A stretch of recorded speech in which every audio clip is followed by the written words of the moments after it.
अस्सलाम वालेकुम, welcome to science मदरसा। डियर स्टूडेंट्स, 9th क्लास की बायोलॉजी का जो चैप्टर 3 है द सेल, उसके हम की पॉइंट्स को स्टडी करने वाले हैं। की पॉइंट्स में मैंने आपको पहले भी बताया कि जो भी पीछे हमने पूरे चैप्टर में डेफिनेशंस पढ़ी होती हैं, जो भी उसके टॉपिक्स पढ़े होते हैं, उसमें मेन जो चीज़ें होती हैं वो पॉइंट्स यहाँ पे निकाल के रखे होते हैं। अगर बच्चे इन्हीं को तैयारी कर लें, शॉर्ट क्वेश्चंस में भी आप लोगों का पेपर अटैम्प्ट हो सकता है और MCQs वगैरह में भी अटैम्प्ट हो सकता है, और आप लोगों की अच्छी तैयारी इन्हीं की पॉइंट्स से हो सकती है, क्योंकि यहाँ पे बेसिक स्टेप्स ही दिए होते हैं, डेफिनेशंस मेन दी होती हैं।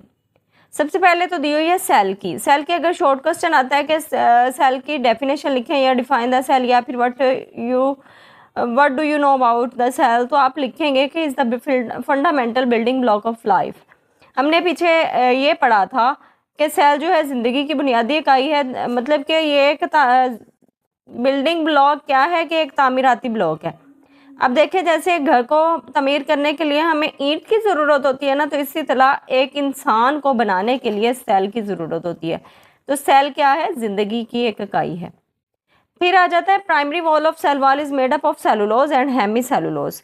हमने पढ़ा था कि जो सेल वॉल है उसकी जो प्राइमरी वॉल होती है वो सेलुलोज और हेमी सेलुलोज से मिलकर बनी होती है। सेकेंडरी सेल वॉल जो होती है वो लिग्नेंट से बनी होती है। ये आपको शॉर्ट क्वेश्चन में भी पूछ सकते हैं कि जो प्राइमरी सेल वॉल होती है वो किससे बनी होती है? सेलुलोज से, और जो सेकेंडरी है वो किससे बनी होती है? लिग्नेंट से बनी होती है। फिर वो पूछ सकते हैं कि सेल मेम्ब्रेन क्या है? Cell membrane is made up of lipid bilayer with embedded proteins. Cell membrane जो है ये लिपिड बाइलेयर से बना हुआ है, यानी लिपिड्स की दोहरी तय होती है उससे बना होता है, जिसके अंदर जो प्रोटीन्स हैं वो धंसे हुए होते हैं। नेक्स्ट आ जाता है cytoskeleton. Cytoskeleton is a network of microfilaments, microtubules and intermediate filaments. अब साइटोस्केलेटन नेटवर्क किस चीज़ का है? इसमें 3 चीज़ें पाई जाती हैं। एक इंटरमीडिएट फिलामेंट पाया जाता है, एक माइक्रोफिलामेंट पाया जाता है, माइक्रोट्यूब्यूल्स पाए जाते हैं। इनमें भी डिफरेंट प्रोटीन्स पाई जाती हैं। ये जो 3 टाइप्स इसकी दी हुई हैं, जिनका ये नेटवर्क मिलकर साइटोस्केलेटन बनाता है। फिर नेक्स्ट आ जाता है राइबोसोम्स क्या हैं। Ribosomes are made of ribosomal RNA and proteins. Ribosomes जो हैं ये किससे मिलकर बने होते हैं? राइबोसोमल RNA और प्रोटीन्स से मिलकर बने होते हैं। Golgi apparatus is a set of many flattened sacs stacked over each other. Golgi apparatus क्या है? एक सेट है जिसमें बहुत सारी जो सिस्टर्नी है या फ्लैटेंड सैक्स हैं, वो चिपटे से सैक्स बने होते हैं, वो एक दूसरे के ऊपर स्टैक होते हैं। स्टैक ओवर का मतलब है कि एक दूसरे के ऊपर ज़खीरा हुए होते हैं। लाइसोसोम्स क्या हैं? अब यहाँ तक हमने क्या क्या पढ़ा? सेल की डेफिनेशन पढ़ ली, प्राइमरी वॉल किससे बनी होती है, सेकेंडरी सेल वॉल किससे बनी होती है, सेल मेम्ब्रेन क्या है, राइबोसोम्स किससे मिलकर बने होते हैं, गोल्गी apparatus क्या है। अब नेक्स्ट है lysosomes. Lysosomes have strong digestive enzymes. अब लाइसोसोम्स के पास क्या होते हैं? डाइजेस्टिव एंजाइम्स होते हैं, मतलब कि हमारी खुराक हजम करने के लिए एंजाइम्स होते हैं, which are responsible for break down various biomolecules into simpler compounds. वो कहते हैं कि उनके ज़िम्मे ये काम होता है कि उन्होंने बहुत सारे जो बायोमॉलिक्यूल्स होते हैं उनकी तोड़फोड़ करनी होती है सिंपल कंपाउंड्स में। अब जो हम खाना खा रहे होते हैं तो उसमें तो मॉलिक्यूल्स जो होंगे वो कम्प्लेक्स होंगे ना, तो लाइसोसोम्स क्या करेंगे? उनके पास जो एंजाइम्स होंगे वो सिंपलर कंपाउंड्स में उन बायोमॉलिक्यूल्स को तोड़ देंगे। That can be used by cell, जो कि सेल के जरिए इस्तेमाल किए जा सकते हैं। फिर नेक्स्ट आ जाता है माइटोकॉन्ड्रिया। माइटोकॉन्ड्रिया को हमने पढ़ा था कि सेल का पावर हाउस है। सेल के पावर हाउस को क्या नाम दिया?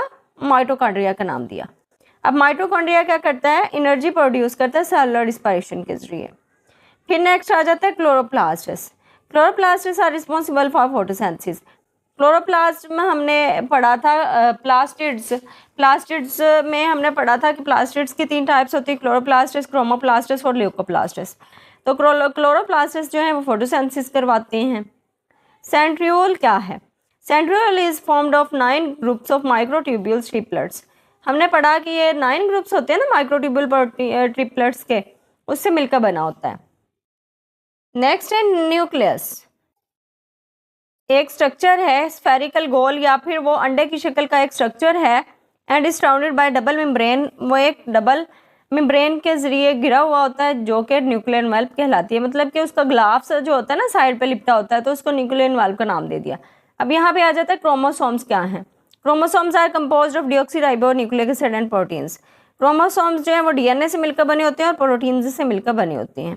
मेसोफिल सेल्स क्या हैं? मेसोफिल सेल्स हमने पढ़ा था कि पौधों के पत्तों के अंदर पाए जाते हैं और ये फोटोसिंथेसिस के जिम्मेदार होते हैं। Mesophyll cells are found in the leaves of plants, ये पौधों के पत्तों में पाए जाते हैं और ये किसके रिस्पॉन्सिबल है, फोटोसिंथेसिस के रिस्पॉन्सिबल हैं। फिर आगे आ जाता है epidermal cells. Epidermal cells makeup, AP का मतलब हमने क्या पढ़ा था कि ऊपर वाला हिस्सा, आउटर लेयर या बाहर वाली लेयर, ठीक है। तो एपिडर्मल सेल्स क्या करती हैं, प्लांट टिश्यूज की ऊपर वाली लेयर बनाते हैं। क्या बनाते हैं, ऊपर वाली लेयर बनाते हैं, forming a protective barrier against the environment, जो कि माहौल में बैरियर के तौर पर काम करता है।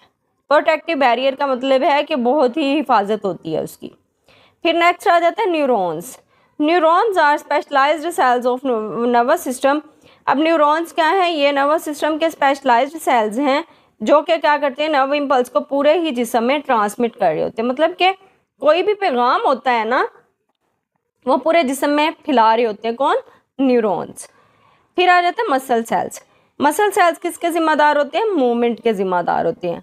न्यूरॉन्स ने तो वो मैसेज ही पहुंचाना था ना, तो मसल सेल्स ने क्या करना है, मूवमेंट करवानी है। फिर नेक्स्ट आ जाते हैं red blood cells. Red blood cells are the type of blood cells. हमने पढ़ा था कि जो रेड ब्लड सेल्स हैं ये भी ब्लड सेल्स की टाइप्स हैं, that carries oxygen from the lungs to the body tissues, कि उनके ज़िम्मे क्या होता है, उन्होंने ऑक्सीजन को कैरी करना होता है, कहाँ से, लंग्स से, फेफड़ों से वो ऑक्सीजन को कैरी करेंगे, फिर वो कहाँ तक पहुँचाएंगे, बॉडी टिश्यूज तक पहुँचाएंगे। उसके बाद वो ट्रांसपोर्ट क्या करेंगे, कार्बन डाइऑक्साइड को, अब उन्होंने फेफड़ों से क्या लिया, ऑक्सीजन ले ली, अब उन्होंने उसको बैक भी तो करना है ना। जब वो यूज़ हो जाएगी तो वो कार्बन डाइऑक्साइड को क्या करेंगे, एक्सेलेशन के लिए यानी बाहर निकालने के लिए उसको ट्रांसपोर्ट कर देंगे। ये किसके ज़िम्मे है, रेड ब्लड सेल्स के ज़िम्मे काम है। नेक्स्ट लास्ट में हमने पढ़ा था कि stem cells. Stem cells are undifferentiated और unspecialized cells that can differentiate into specific cells. हमने स्टेम सेल्स की ये डेफिनेशन पढ़ी थी कि कोई भी अनस्पेशलाइज्ड सेल जो कि स्पेशलाइज सेल में तकसीम हो जाए, मतलब कि स्टेम सेल जो है ये अनस्पेशलाइज होता है, लेकिन आगे वो डिफरेंट, जैसे वाइट ब्लड सेल्स या प्लेटलेट्स, रेड ब्लड सेल्स, इस तरह के स्पेशलाइज सेल्स में तकसीम हो जाता है। उम्मीद करती हूँ आज का टॉपिक आपको अच्छी तरह समझ आ गया होगा। मज़ीद 9th और 10th क्लास के बायो, फिजिक्स, केमिस्ट्री के लेक्चर्स के लिए मेरे चैनल को ज़रूर सब्सक्राइब कीजिए, लाइक, शेयर, कमेंट करना मत भूलिएगा। अल्लाह हाफिज़।